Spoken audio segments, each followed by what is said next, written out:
The story of frontline PDP's Democratic Party's aspirant in the Delta State 2023 governorship race, Olorogun Kenneth Gbagi, is one that captivates the mind and serves as a source of inspiration to millions.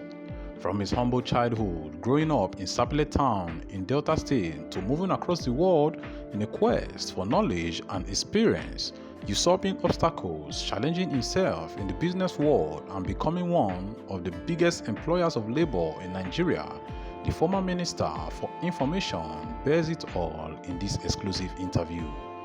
This is the story of the industrialist Olorogun Kenneth Gbagi, the young Sapele boy who defied the odds to become a strong favorite for the seat of governor in Delta State come 2023, as told by the business mogul himself.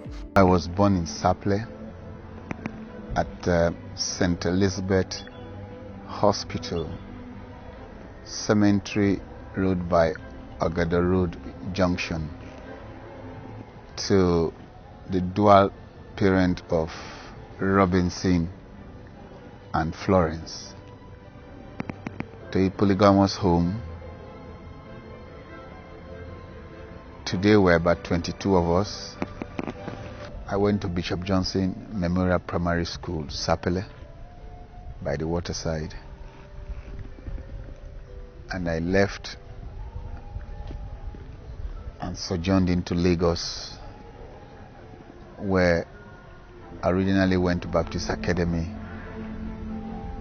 And when schools were being transferred with new modifications or addition to schools, we found ourselves in Koshofe Community High School, where I graduated as a school cert holder.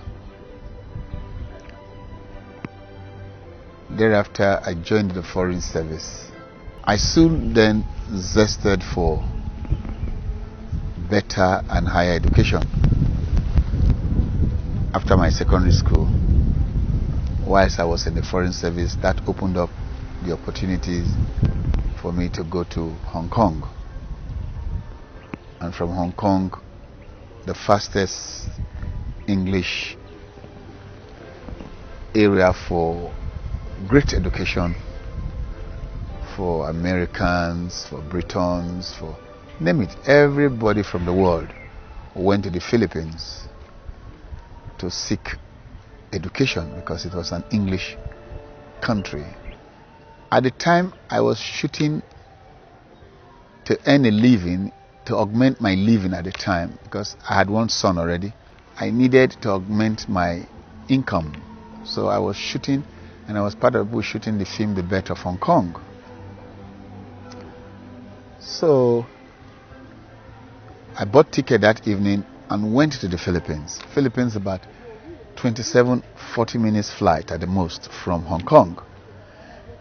So I got into to the Philippines that day. And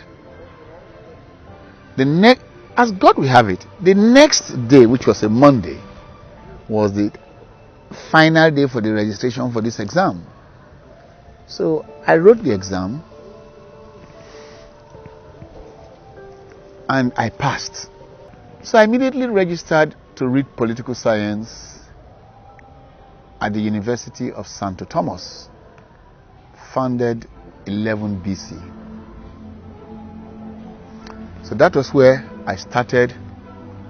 But running into the first semester, I just called myself to thought that was not going to solve my purpose. First, never was it in my contemplation that I was going to be a politician. Never. So I moved to the Philippine College of Criminology, where I did my first, second, and part of my third year. But like everything in life, you take certain decisions because you just needed to correct certain impressions back at home.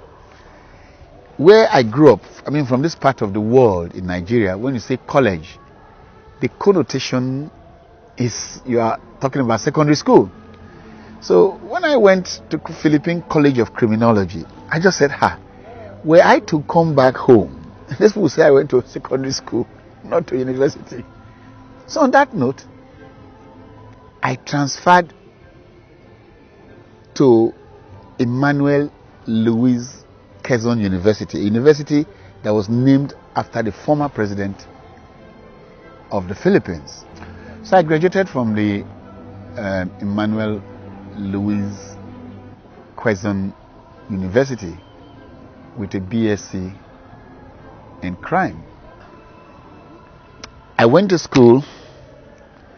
After my second year in school, I came and carried my childhood friend, my wife at the time, because I married her before I left, with my son and her pregnancy. So I was in school. My wife too was in the same school. My son was there. She was pregnant, and no source of income from anywhere. I ventured into trading. I was trading to be able to augment my income. I had a very funny situation. Whilst I was at the advanced wing of the police college with the little resources, that was the time you have 010. You don't eat in the morning, you eat in the afternoon, and you don't eat in the night because there's not enough money, there's no food. And for those of us who have two children, when I was doing my youth service, I had two children. So it was a feat. The country was in a very, very precarious state. But as I was coming back, as I told you, I was a trader. I have traded good enough that I bought a B2 car. I never forget it. My first car that I bought, LA9965MH. Blue, nice car. I wash it as though I wash a baby. So after my lectures at the advanced wing of the police college, I do a bit of kabu to make some money to augment the feeding of my family. We had rented a nice flat in Ikeja. We were, so life started all from that point, just to put it. While I was a youth corper, I'd established GICO Security Nigerian Limited. In fact, having studied and the kind of school we went to, we were taught at the time that for you to want to seek employment in government, it means you belong to the lower echelon of the brain power and academics. That if you're very brilliant, you should be employer of people, not people employing you. So with that mindset that I came up with, I'd established GICO Security Nigerian Limited as a youth corper. And it will interest you that GICO Security grew in such speed that we took over the entire banks in Nigeria, from the UB of this world to Union Bank, from Union Bank to First Bank, from First Bank to... We took, including all the UTB, all the Generation New Bank, we took all of them over. It will interest you. The money will not appear big to you today, but 6,000, 15,000, 20,000, 30,000, 10,000, 4,000, like that. That company, I must confess, gave birth today to the conglomerates of businesses I now handle. We are the owners of Nayi Press. We are the owners of the Signature Hotel Group. We have one here, we have in Lagos, we have in Abuja. We are replicating so many now. We do not have what it takes to thank God enough. GICOs gave birth to everything you have today. It is not seamless that there were no bumpy road, but my determination, and it has been with me from time, and it's the same thing.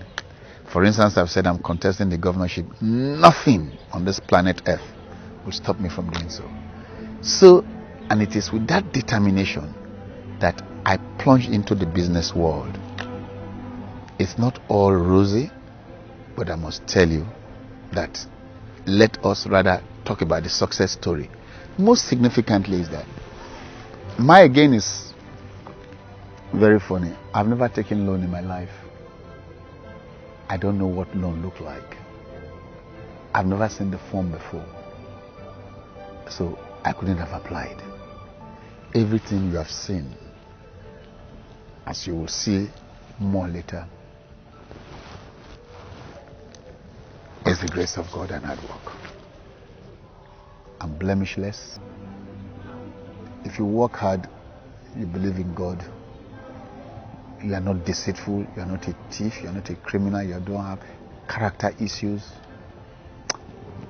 hardly God will not touch it. And when God touches it, it must work. It is God that has touched this one. So business is good. We're into constructions, we're into hospitality, we're into industry, we're into security, as you know already. We're into insurance, we're into banking, we're into all sort of things. We're into oil and gas, in little bits and pieces. But sum it up, we're very grateful.